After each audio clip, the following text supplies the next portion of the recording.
Thank you so much for joining me today. You are in the right place if you are someone who has struggled with self care and putting yourself first. That's exactly what we are going to be talking about today. So, say hello if you are joining live. I would love to shout you out. And if you are catching this on replay or watching the recording, go ahead and type replay in the chat so I can see you there. As we're going along today, please help your neighbors out. If you hear something that's important or that resonates with you, type it in the chat. I want this time together to be interactive. I want this to be a conversation. All right, let me just make sure. Okay, looks like we are live. So make sure you are saying hello in the chat. I want to know you're here. I want to know where you're watching from today. With that, if we haven't met yet, I am Melody Wilding. I am a professor of human behavior, an executive coach, and the author of Trust Yourself. Stop overthinking and channel your emotions for success at work. I'm also the creator of Resilient, which is a first of its kind comprehensive program to help sensitive leaders and sensitive high achievers regain their confidence, master their emotions, and reach your full potential at work. Okay, so let's see. See, lots of you are joining. Hi, Stacy. Hello, Dinah. Angie, thank you so much all for being here. Make sure you say hi. Kareen, perfect. Amazing. So a moment ago, I mentioned that idea of being a sensitive high achiever. I call these people sensitive strivers. So these are people who think and feel everything more deeply, who are biologically disposed, who have different neurological wiring that make them more attuned to other people's emotions as well as their own emotions. So, this perceptiveness, ability to observe, to sense subtleties and nuances in the environment is a tremendous gift. But it can also leave you more susceptible to people pleasing, to putting other people's needs ahead of your own, which is what we're going to be talking about today. All right, lots of you tuning in. Tracy from Wisconsin, Lazaro, Susan in Kenya. Fantastic. I love seeing you from all over the world here. Thank you for making time to join today. Now, I wanted to talk about this topic of self care because this can be one of the biggest challenges for sensitive strivers because we tend to put ourselves last. We may overwork and we let self care be the first thing to slip. We rationalize that we need to push through discomfort and we tend to devalue our own needs. Let me know if any of that resonates with you. Are you someone who tends to put yourself last? You may overwork. You let self care be the first thing to go. You rationalize and you push through discomfort. So, for example, you may have been told from a young age that you were too much or realized that you had different needs from other people. And you equated that with that being a bad thing. I know this was certainly true for me. I always felt like I needed special treatment. Not that I thought I deserved that, but I thought, why am I so different from everyone around me? So this happens to so many sensitive strivers. They stifle their need for self-care, and as a result, they think that needing any self-care makes them lazy or inept. So I see a lot of you saying yes, yes, yes, and this is so me. All of the above definitely have been there. So let me just say it's understandable why this happens. Because when I ask most of my clients to define what does self-care mean to you, we often think about it as bubble baths, massages, buying yourself a nice thing, taking a weekend for yourself. Many things that feel completely out of reach or impractical with the demands we all have to face in everyday life. And that leads many of us to feel like if we engage in self care and we put time aside for ourselves, that would be indulgent and that hence that would be very selfish. But I want to give you a bit of a mindset shift here because self care is non negotiable. And fundamentally, it's about habits that sustain you rather than drain you. So let me repeat that. I'm going to ask someone to type that in the chat because it's important. Self care is about rewarding habits that sustain you rather than drain you? And if you agree, let me know in the chat. Perfect.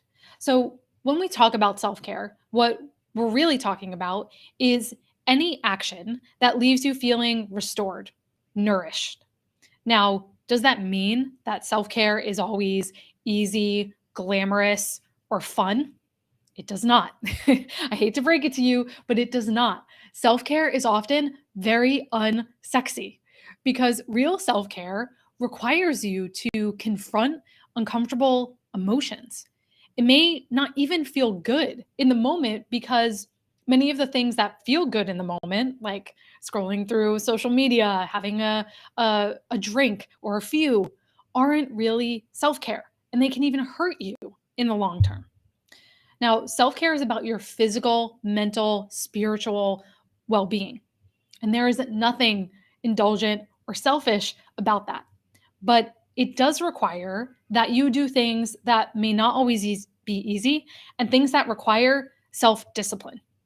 And as I always say to my clients or folks who are in resilient, you build confidence, you build trust with yourself in proportion to the number of promises you keep to yourself. So, proving to yourself that you are a person of value and that you value yourself. That's the importance of self care. Now, this is imperative to, we know this, sustaining your habits, your balance in the long term. It gives you more energy to do your best work. More energy means you can set stronger boundaries, you can show up for others, you can be connected, compassionate, caring, all without sacrificing to yourself. So I want you to think of self care a little bit like money in the bank. You can't give more than you have without bankrupting yourself. You also can't invest in making more money if you are just giving your energy away to people. So having the resources to share with others depends on conservation and renewal of our own energy supply. And this is important too. Self care can have a ripple effect. When you are taking care of yourself, your habits and your balance are stronger. That has a positive ripple effect and impact on everyone around you. And this is a principle called emotion contagion, which simply means that our emotions are contagious, they spread to other people. This can happen negatively when negative emotions or toxicity spreads in the team, an organization, a family, but it can also work the other way. If you are happier, if you are more energized, that will spread to your team, to other people that you work with. You'll see the positive effects at home. And I know this is really important for a lot of you who are caretakers out there. You'll be setting a positive example for everyone around you, for your colleagues, your workplace culture, your spouse, your children.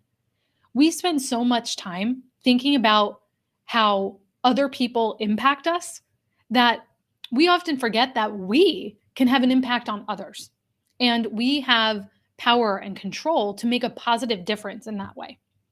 Okay, let me just check in with the chat. I see this is resonating with a lot of you. Let's see, we have someone reiterating self care is about rewarding habits that sustain you and not drain you. Thank you so much for typing that in. Yes. All right.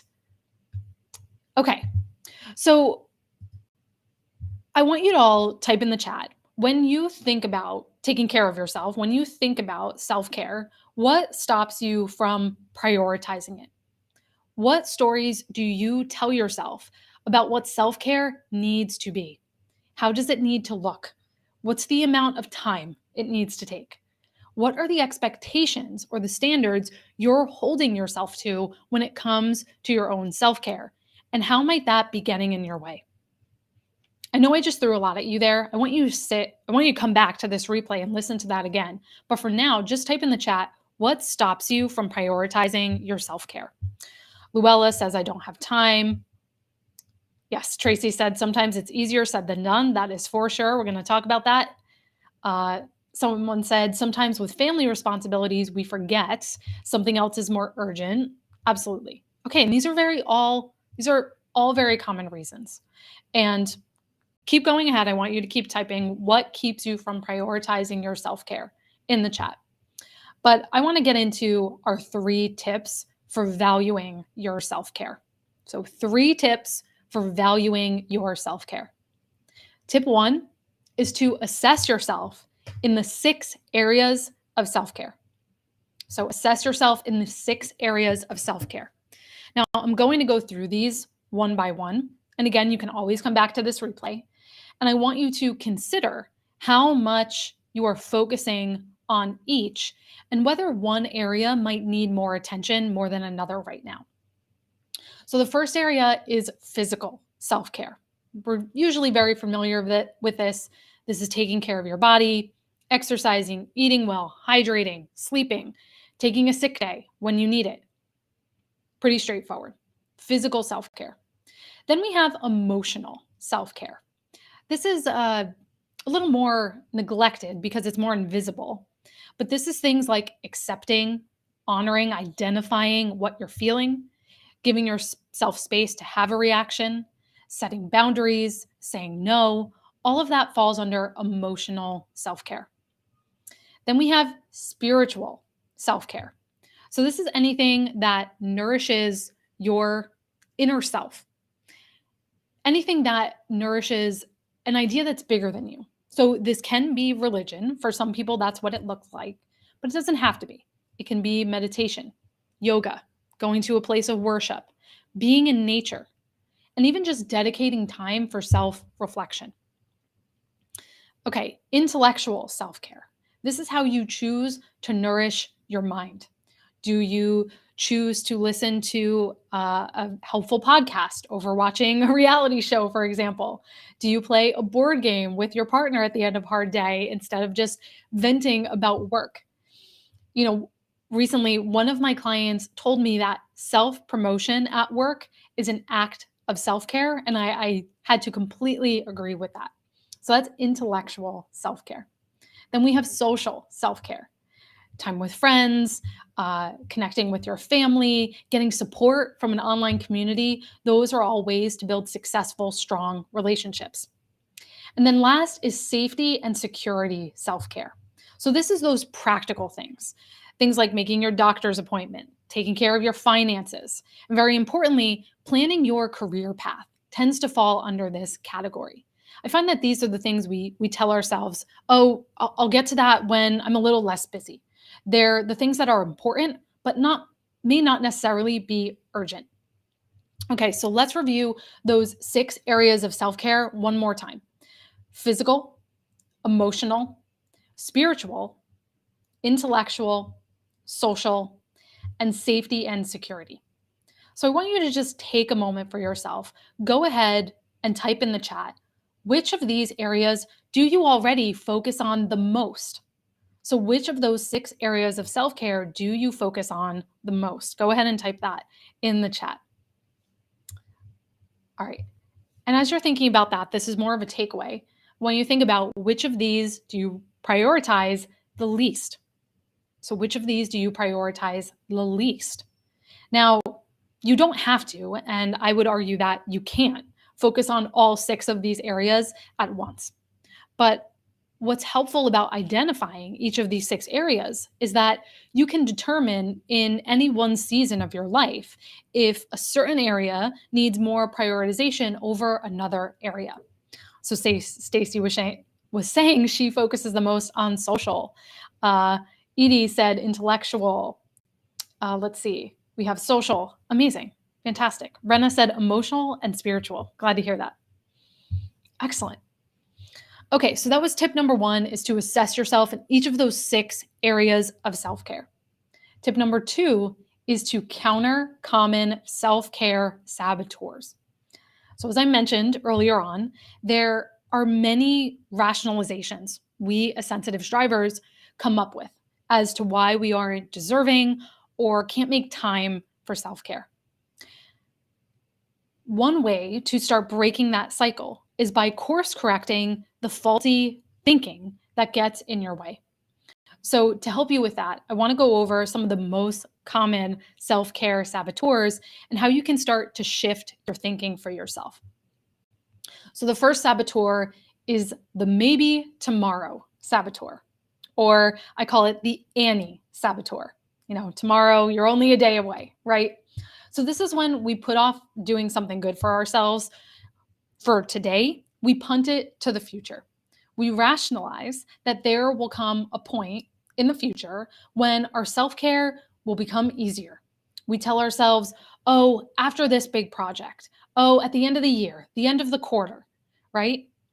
All we end up doing though is delaying our happiness and our own well being. And usually that perfect moment in the future never comes. And things don't calm down as much as we think they will. You only end up more stressed and more disappointed in yourself. Now, this happens because we usually are very optimistic about our future self, that our future self will be a better person. And we always want to strive for that. But we make promises to ourselves, and I think this is very relevant as we're getting towards the end of the year. We promise ourselves that we'll eat healthier, we'll exercise, we'll do other positive things in the future when a better time comes. However, we underestimate how hard it is to be our best self in the present moment. And that's why we need to reverse our thinking. So, to counter this saboteur, I want you to look for ways to make self care integral into how you spend your time. Can you make them more automatic so that it's not so much of a stretch? It's more likely to happen. And I'll talk more about this in a little bit. But one thought to make self care easier is to remove friction so that it's more likely to happen. So, for example, having some meditations picked out that you already enjoy, being dressed in your walking clothes so that you can take a quick stroll between meetings. How can you reduce friction to make your self care easier and more likely? So the barrier is reduced. Now, the key here is to not view self care as something you only can do when you have time, nor is it something that should only be a reward that you receive after other tasks are completed, right? Self care is a prerequisite for performance, it is not a reward. Okay, so you can counter this maybe tomorrow saboteur by answering the question: what action, if taken right now, will my future self thank me for? I'm going to repeat that. Someone write that in. What action, if taken right now, will my future self thank me for? So, in other words, what small, manageable step or choice could you make in this moment right now that you will thank yourself for later rather than putting it off to the future? Okay, so that is our first saboteur, the maybe tomorrow saboteur. Our next saboteur is the perfectionist saboteur. This one operates on very all or nothing thinking, a very completionist mindset. And that is, if you can't do something 110%, then you might as well not bother. You might as well not do it at all. So, for example, if you can't fit your entire workout in, well, I might as well just skip it. Or if you have a little bit of time before a call, you might as well just scroll the internet or answer some emails instead of making incremental progress on something that's meaningful. So, to counter this perfectionistic saboteur, realize that something is better than nothing. Something is better than nothing. So, a few moments ago, I had you think about what assumptions, what stories you have around self care. And I'm willing to bet that you may have thought of something that had the time involved, that I need to have time and space for self care, right? That if I had longer open stretches, then I could follow through on what I wanted to. And of course, that would be ideal, but it's much better to start practicing tiny moments of self-care. And we'll talk about that in just a minute. So our next saboteur is the chuck it or F it saboteur. Now, you can sub in a word there that rhymes with chuck. I will let your imagination do that. But this saboteur, the chuck it or F it saboteur, is when a minor setback or some unforeseen event happens that throws us off course and we resign ourselves. We rationalize more unproductive behavior instead of getting back on course with our habits and with balance. So you may have seen this come up for you if you have ever wasted the day or you stacked one bad habit on top of the other, like eating poorly. And then you rationalize, well, I just may have a drink and well, I might as well stay up late, right? So this is that sort of, well, the day is a waste. I might as well just pack on all of these unhelpful things. So I want you to counter this saboteur by leaning into your tendency as a sensitive striver to anticipate and to think deeply. So this is a way we can channel our thoughtfulness for our own good. One of my favorite coaching questions to ask people is what could get in your way? What could get in your way? Okay, you've committed to an action, but what could get in your way of executing this? You should be asking yourself this all the time to understand what could interfere with your self care and how you would create a plan to tackle it. And I like to think about this in an if then structure. So, for example, if I feel drained after a meeting, then I'll give myself 5 minutes to close my eyes. Or if I get an email with some critical feedback, then I'll ping a colleague to talk through my feelings, right? If then thinking about what's my contingency for how I would deal with this. Also, orient to what matters most. Come back to center, focus on the things that are truest to you, your values, your identity, the type of person you want to be, your personal purpose and mission. That sort of why can almost instantly help you get back on track with those good habits. All right. So we talked about, let's see. Actually, let me check in with the chat. Okay, I'm seeing lots of great reflections here, quick yoga session. Um, Hi, Robbie from Indiana. Great to see you. The perfectionistic saboteur, something is better than nothing. Yes, excellent. Doing my best to focus on small wins. Absolutely. Okay, great. So let's move on to our final tip here, and that is to make your self care a priority. You have probably heard that your schedule and how you spend your time is a signal of what's most important to you. So if you are serious about valuing self care, then it needs to be on your calendar, plain and simple. So do that by treating it as a big rock. That is something that gets scheduled before anything else. So I want to tell you a quick story about this. There was once a professor. He pulled out a gallon-size tank, a wide-mouth mason jar, and he set it down on the table in front of him. He then had about a dozen fist-size rocks, so fairly large, place them in the mason jar one at a time. Now, when the jar was filled to the top and no more rocks could fit in it, he asked his students, "Is the jar full?" And everyone said, "Yes, it is full." And then he said, "Really? Are you sure?" And he went back under the table and he pulled out some gravel, so smaller rocks.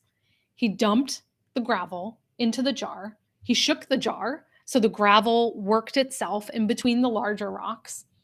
And he smiled at his students and he said, "Okay, is the jar full now?" And class was getting a little bit suspicious and they said, "Well, maybe not." And he answered, "Good, you're on to me." He reached under the table again. He brought out some sand. He started dumping the sand into the mason jar. And the sand started filling the space in between the rocks and the gravel.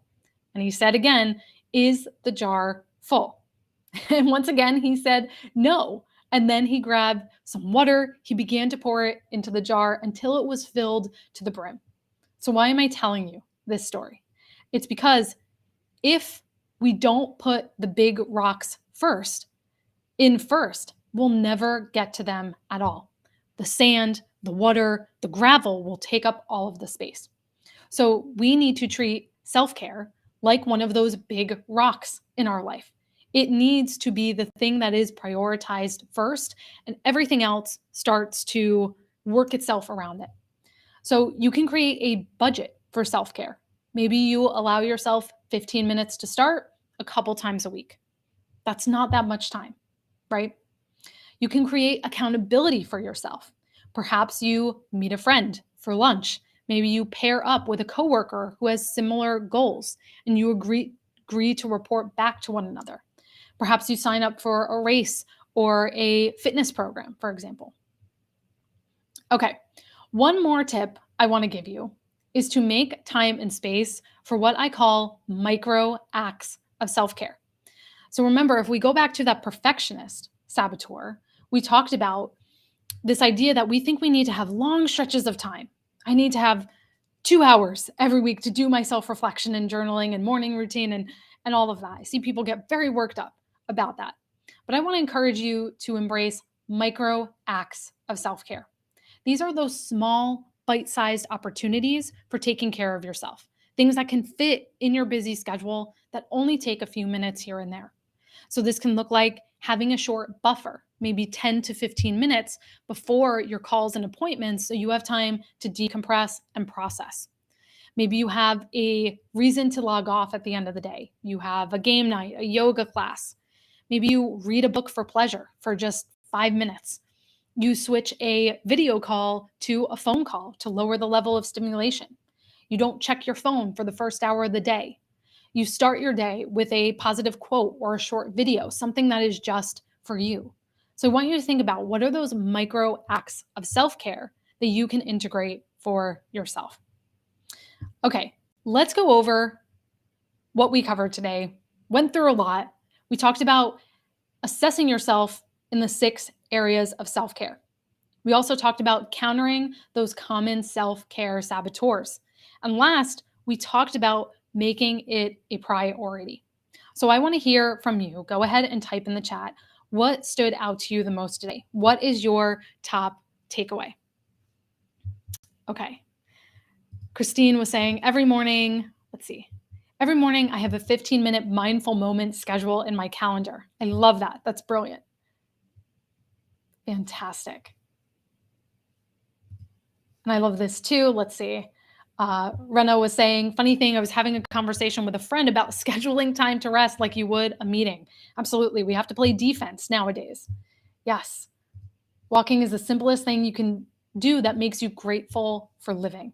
That's such a wise comment because I think so many of us move through our days as if we're just getting to the next thing, never pausing to take in what's actually happening around us. Excellent. Samantha said her top takeaway is self-care is a prerequisite for performance. Rena said making self-care a priority and scheduling it. Fantastic. Now, if you are someone for who work feels like an everyday battle against your emotions, like you are on a hamster wheel, you are always just trying to make it through to the next meeting, to the next project, to the next month. If you are unable to disconnect from work at the end of the day, that tension and anxiety follows you after hours. If any of that resonates with you, then I want you to know that it doesn't have to be this way. And I have designed my coaching program, Resilient, to help you as a sensitive striver regain your confidence, your balance, master your emotions, and reach your full potential. So you can actually leverage your sensitivity as the superpower it is in your career. So this program is perfect for you if you are someone who resonated with what I shared today, and if you want to restore your work-life balance, if you want to honor your self-care and be more present in your life, if you want to feel safe disconnecting from work, allowing yourself to rest, having hobbies and an identity beyond just your work, if you want to have mental focus and break free from those people-pleasing patterns, Resilient can help you do just that.